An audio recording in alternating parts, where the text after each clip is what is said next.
అనంతపురం జిల్లాలో fire brand నాయకుడు అంటే జేసీ ప్రభాకర్ రెడ్డి తక్కున గుర్తుకొస్తారు. మనసులో ఏది ఉంచుకోరు ఆయన. తన పార్టీనా ప్రతిపక్షమా అనేది అస్సలు ఆలోచించరు. తనకు తప్పనిపిస్తే చాలు ఎవరినైనా చీల్చి చెండాడతారు. కానీ ఇప్పుడు సడన్ గా ఐపీఎస్ అధికారిని టార్గెట్ చేశారు ఆ నాయకుడు. అసలు ఐపీఎస్ అధికారిపై జేసీకి ఎందుకంత కోపం వచ్చింది? జేసీ ప్రభాకర్ రెడ్డి ఈ పేరు వింటే మనకు టక్కున గుర్తుకు వచ్చేది ఫైర్ బ్రాండ్ ఇమేజ్. ప్రస్తుతం జేసీ అంటే వైల్డ్ ఫైర్ అన్నట్లుగా తాడిపత్రిలో టాక్ నడుస్తుందట. జేసీ ప్రభాకర్ రెడ్డి స్వభావమే అంతా. ఆయన ఏదైనా సరే ముక్కుసూటిగా మాట్లాడే వ్యక్తి. అది రాజకీయ నాయకులపైన అధికారులపైన కోపం వస్తే తెగ విరుచుకుపడుతుంటారు. తను అనుకున్నది గట్టిగా మాట్లాడతారు. తాజాగా ఏఎస్పీపై జేసీ ప్రభాకర్ రెడ్డి చేసిన కామెంట్స్ ఇప్పుడు సంచలనంగా మారాయి. జేసీ ప్రభాకర్ రెడ్డి ఎప్పుడు ఎవరి మీద విరుచుకుపడతారో తెలియని పరిస్థితి. అధికారం ప్రతిపక్షమనే తేడా లేకుండా అందరి మీద విమర్శలు దాడి చేస్తుంటారు. మొన్నటికి మొన్న జిల్లా పంచాయతీ అధికారి డిపిఓ నాగరాజ్పై చిందులేశారు. అది మర్చిపోక మునిపే తాడిపత్రి ఏఎస్పీపై ఓ రేంజ్లో ఫైర్ అయ్యారు. పోలీస్ అమరవీరుల దినోత్సవం సందర్భంగా ఏఎస్పీ రోహిత్ పై జేసీ ప్రభాకర్ రెడ్డి సంచలన వ్యాఖ్యలు చేశారు. ఏఎస్పీ రోహిత్ కు చదువు మాత్రమే ఉందని, బుద్ధి జ్ఞానం లేదంటూ జేసీ విమర్శించారు. ఎక్కడా లేడు వాడు. ఇంతవరకు ఏ పొద్దునా సరే కాకి డ్రెస్ చేసుకొని కనిపించాడు. ఎవరికన్నా ఏదో పెద్ద స్టైల్గా ఐటమ్ వెరీ వెల్ అంట. You're a coward ASP, you're a coward. నీకు ఎట్లిచ్చారో పోస్ట్ నాకు తెలియదు. నీకంటే అసలు you are not fit for ASP. ఏమనుకుంటున్నావు? ఒక్క రోజులో కాకి డ్రెస్ వేసి నువ్వు కనిపించడం మనుషులకి నా ప్యాంటు మాత్రం ఒకటి ఈ మిలిటరీ డ్రెస్ ఒక షర్ట్ వేసుకొని ఊరం తిరుగుతావా? గలాటా జరుగుతాడే నువ్వు ఇంట్లో కూర్చొని అంత అయిపోయాక ఈ ఏఎస్పీ వస్తాడు.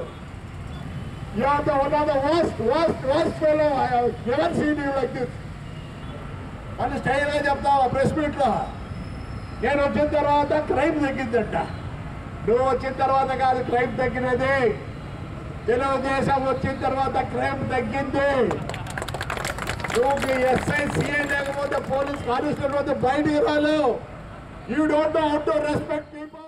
ఈ ఉద్యోగానికి రోహిత్ కుమార్ చౌదరి అనర్హుడని స్పష్టం చేశారు. ఏఎస్పీ కార్యాలయం ముందు తాను నిరసన చేస్తే రోహిత్ బయటకు రాకుండా ఇంట్లోనే దాక్కున్నాడని ఆరోపించారు. తాడిపత్రిలో ఏదైనా ఘర్షణలు జరిగి రాళ్లు రువ్వుకుంటే ఏఎస్పీ భయపడి పారిపోతున్నారని జేసీ ప్రభాకర్ రెడ్డి విమర్శించారు. ఇదొక్కటే కాదు, ఇలా చెప్పుకుంటూ పోతే కూటమి అధికారంలోకి వచ్చిన తర్వాత అనేక మందిపై జేసీ విరుచుకుపడ్డారు. ఇక ఏఎస్పీ మీద చేసిన ఆరోపణలపై జిల్లా ఎస్పీ జగదీష్ ఆగ్రహం వ్యక్తం చేశారు. ప్రభాకర్ రెడ్డిపై చర్యలు తీసుకుంటామని చెప్పారు. నిజాయితీగా పనిచేసే అధికారిపై బెదిరింపు ధోరణి తగదని హితో పలికారు. ఇలా బెదిరింపు ధోరణితో మాట్లాడడం చట్టరీత్యా నేరమన్నారు. జేసీ ప్రభాకర్ రెడ్డి గన్ లైసెన్స్ పైన లీగల్ ప్రొసీజర్ ప్రకారం చర్యలు తీసుకుంటామని ఏఎస్పీ జగదీష్ పేర్కొన్నారు. పోలీస్ అధికారుల సంఘం కూడా తీవ్రంగా ఖండించింది. వెంటనే క్షమాపణ చెప్పాలని డిమాండ్ చేశారు. సీఎం చంద్రబాబు పోలీసుల గౌరవాన్ని పెంచేలా చర్యలు తీసుకుంటే జేసీ ప్రభాకర్ రెడ్డి మాత్రం పోలీసులను కించపరుస్తున్నారు అని తీవ్ర స్థాయిలో ఫైర్ అయ్యారు. అయితే దీనిపై పార్టీ జేసీ ప్రభాకర్ రెడ్డి కామెంట్స్ ను సీరియస్ గా తీసుకుని జేసీను కంట్రోల్ చేయాలని రాజకీయ వర్గాల్లో చర్చ నడుస్తోంది. తాడిపత్రి నియోజకవర్గంలో జేసీ ప్రభాకర్ రెడ్డి తనయుడు జేసీ అస్మిత్ రెడ్డి ఎమ్మెల్యేగా ఎన్నికైనా ఎక్కడా తన ప్రభావం కనిపించని పరిస్థితి ఉందని స్థానికంగా చర్చ నడుస్తోంది. మొత్తం నియోజకవర్గంలోని వ్యవహారాలన్నీ జేసీ ప్రభాకర్ రెడ్డి చూసుకుంటున్నారట. కూటమి ప్రభుత్వం అధికారంలోకి వచ్చినప్పటి నుంచి జేసీ చుట్టూ రాజకీయ వివాదాలు రావడం చర్చనీయాంశంగా మారింది. ఆర్టీపీసీ ఫ్లైయాష్ విషయంలో బీజేపీ ఎమ్మెల్యే ఆదినారాయణ రెడ్డితో తలెత్తిన వివాదంతో స్టార్ట్ అయిన వివాదాలు ఇంకా కంటిన్యూ అవడం హాట్ టాపిక్ గా మారింది. మాజీ ఎమ్మెల్యే పెద్దారెడ్డిని నియోజకవర్గంలోకి రాకుండా అడ్డుకోవడం, ఈ విషయంలో పోలీసులకు వార్నింగ్లు ఇవ్వడం, తర్వాత పోలీసుల తీరుకు నిరసనగా రోడ్డుపైనే ఆందోళన చేయడం వంటి వాటితో జేసీ వ్యవహారం చర్చనీయాంశంగా మారింది.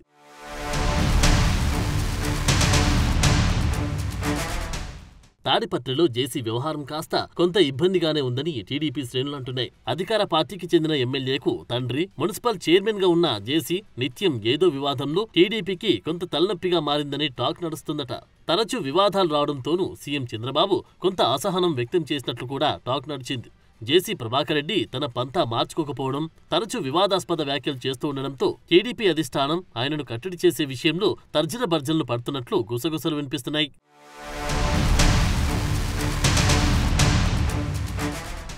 ఒకవైపు ఆయన దూకుడు వైఖరి, ప్రత్యర్థులపై గట్టిగా పోరాడే తత్వాన్ని పార్టీ కార్యకర్తలు కొంతవరకు స్వాగతిస్తూ ఉన్నా, మరోవైపు ఆయన వ్యాఖ్యలు పార్టీకి నష్టం కలిగిస్తాయనే ఆందోళన కూడా వ్యక్తమవుతుందట. పోలీసులపై జేసీ చేసిన వ్యాఖ్యలు ఏ టర్న్ తీసుకుంటాయనే చర్చ జోరుగా నడుస్తుందట. పోలీస్ అధికారులపై ఆయన వ్యాఖ్యలు చేసినప్పుడు ఏఎస్పీ చర్యలు తీసుకుంటామని హెచ్చరించడం హీట్ ను మరింత పెంచేశాయి. చూడాలి మరి ఏ చర్యలు తీసుకుంటారు.